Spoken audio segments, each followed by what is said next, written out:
Hi, my name is Tara Rogers, and I'm really excited to be at this stage in the process of actually doing the video and coming up for the interview next week. Should be really fun. So I've got a lot to say and I don't quite know how long the video needs to be, so I'll just start chatting, and if you get bored, turn me off and I'll see you on Monday the 12th. So I started working with 11 to 18-year-olds in 2001.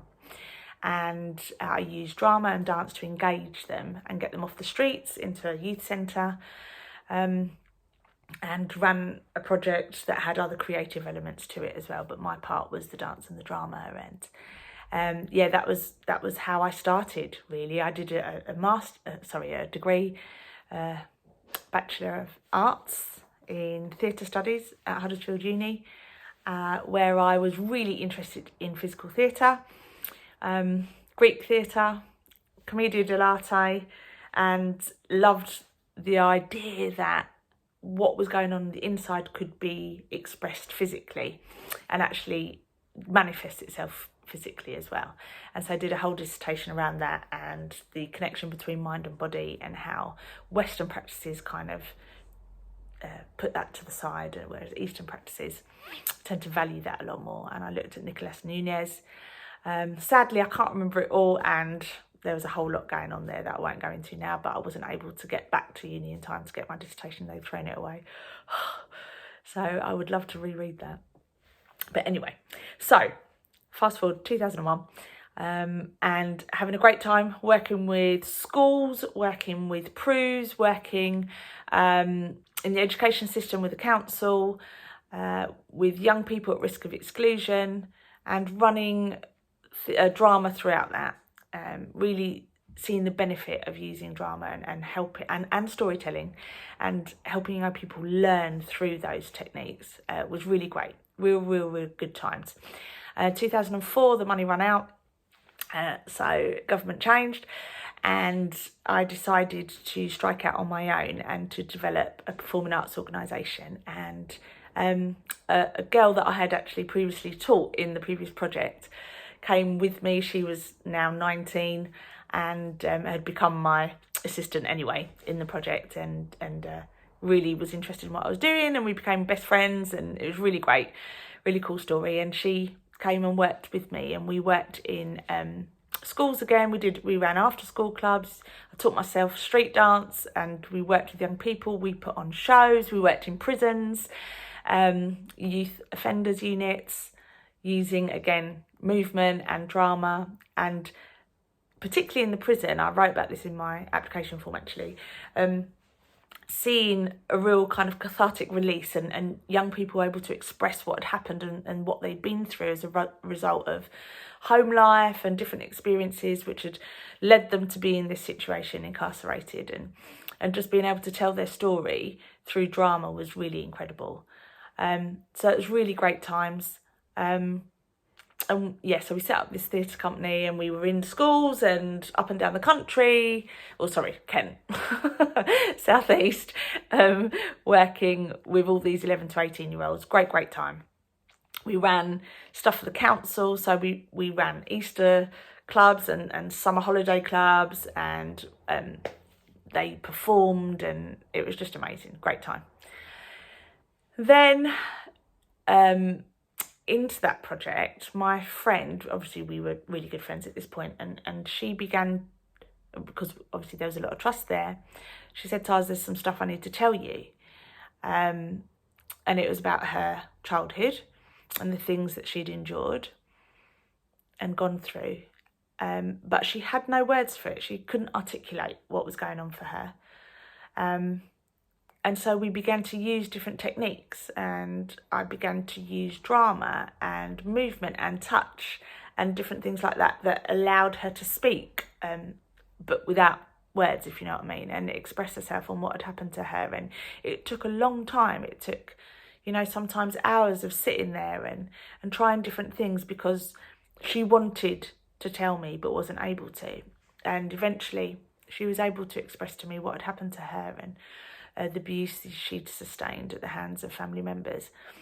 And it was a really powerful and honouring time, really. I felt, it was quite amazing how vulnerable she became and how much she trusted me with that.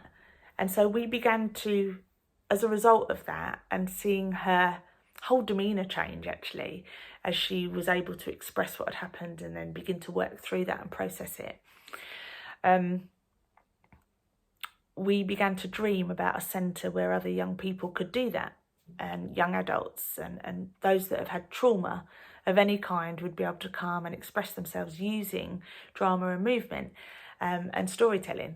And so we were getting really excited and we were dreaming big, and then suddenly, out of the blue, my dad was diagnosed with myeloid leukemia, and everything, our world just imploded basically. What happened then was my dad passed away after about 4 years of treatment, and my best friend married somebody in South Africa and moved away, and it felt like everything that we'd been working towards was gone. And so there's like quite a huge grief element for me there to work through and process. And my husband and I basically took on the church when my dad died, and my mum took time out, sabbatical. And I wasn't really using drama and dance as much at that point. We were just kind of getting through the day. And long story short, I was seconded to go and work in another bigger church and take on all the kids' work and youth work. And we were doing odd shows here and there, but not really masses of drama and movement. It had kind of petered out, as it were. And but I'd always been using the storytelling in everything that I'd been training the kids with, using stories as illustration to encourage them, to inspire them, using different characterizations like a commedia, and yeah, it was, still doing that kind of thing, but not really doing a lot of movement and drama aside from that. Anyway, lockdown hit, and my son, who had always not enjoyed school at all anyway, suddenly became a school refuser, couldn't go in at all, and it was really hard to watch and to kind of endure that with him, to see somebody that was really happy suddenly very, very, very anxious and exhibiting that kind of behaviour and not able to talk about it. So again, it reminded me of my friend where she'd been unable to articulate exactly how she was feeling or what was happening for her, and he was exactly the same. And I began to realise that there was a need for something greater, for me to have the skill set to be able to help. And it really gave me a bit of a, do you remember, Taz, when you were going to do that centre, which had always been in the back of my mind. I'd always remembered it, but never had been the right time or whatever. And so that kind of gave me a bit of a kick. And then as lockdown lifted and all our young people began to come back through the doors, and this was while I was working at the church currently, so about 35 kids we worked with on a Friday night, aged 11 to 18, and more and more of them were just traumatised, completely wrecked really by COVID and the lockdown and the lack of interaction and what had gone on in homes over that time, not being social and just completely shut down really, and then being thrown back into school where everything was up in the air because now there was panic about exams and and you've got to learn more and quicker and it was just ridiculous, and has been consistently. Just seeing the anxiety rise within that age group has been pretty horrendous. And I remember sitting, and I'll have a lot of one-to-ones with these young people and just thinking, I need to do more. Hearing from schools and teachers that I'm connected with, that it's like a second pandemic almost of anxiety amongst this age group. And just thinking, I need skill sets. I need to be able to do something about this and be part of the solution to this problem. So that's really why I have applied at this point in my life for the course.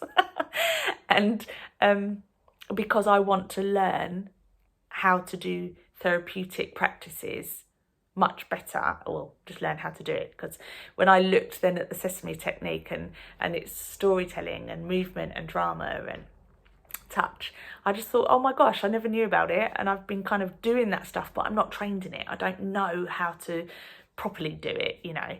And yet it's something that is just within me that I do naturally with these young people. But I want to be able to help them more. I did at university, I remember doing some work on Laban's technique, but again, that was a good 20 years ago. So yeah, I'm excited to learn. I don't know, there's so much that I want to do. I want to set up centres for young people. I want to work predominantly with young people, obviously. But there is so much help that is needed. I haven't even talked about this, but a lot of my friends foster and have adopted. And there is just so much need for support therapy within that environment. There's just not enough support at all. The thing I was going to say is I love the element of the course that is kind of hands-on, straight away, practical, and learning on the job. I love that it's that. From tiny, I've had to do that. My parents were missionaries in Sierra Leone, and I was aged 5 or 6 when they got malaria, and then on top of that they got hepatitis, and so they were kind of wiped out. And my mum had no medical training, but was like the nurse of the village, and so I became her little assistant. And then when they became ill, she literally was saying to us, all those things that I've told you, darling, you're going to have to just help me, because she was so weak, she couldn't get out of bed. And we'd just adopted my younger brother, whose mum had died giving birth. And there was no, money for milk or anything like that. And he would have died. And so he came and was part of our family just as they became unwell. And she was like, Taz, you have to get, I remember getting bowls of water, washing him and drying him just by her bedside, with her telling me what to do. And so from a young age, I've learned on the job. I've learned how to do things, and a lot of my life has been like that. I've just taught myself how to do things and just watched and learned like that. So I'm really excited that that's an element of what we're doing. Really love the fact that we're going to be straight in on placements. Really excited for that. One of the questions I do have is, I've got quite a few connections in the borough down here in Bexley, and so I noticed that you guys set up the placements, but I was just wondering if that's the way it's always done, or if there's places that I know of that potentially I could do placements in down this way. So that's one of my questions. When I came up, I met Alison, and she said to me, I started telling her a little bit about what I want to do and what's on my heart. And I said, I know, I kind of looked at her mid-flow and said, I know it's a bit sounds a bit crazy because it's so big and it could be really overwhelming. And she said, but that's where Central is, where you come for big dreams. And I just thought, yes. So Central is where I want to come, because I have a big dream. See you next Monday.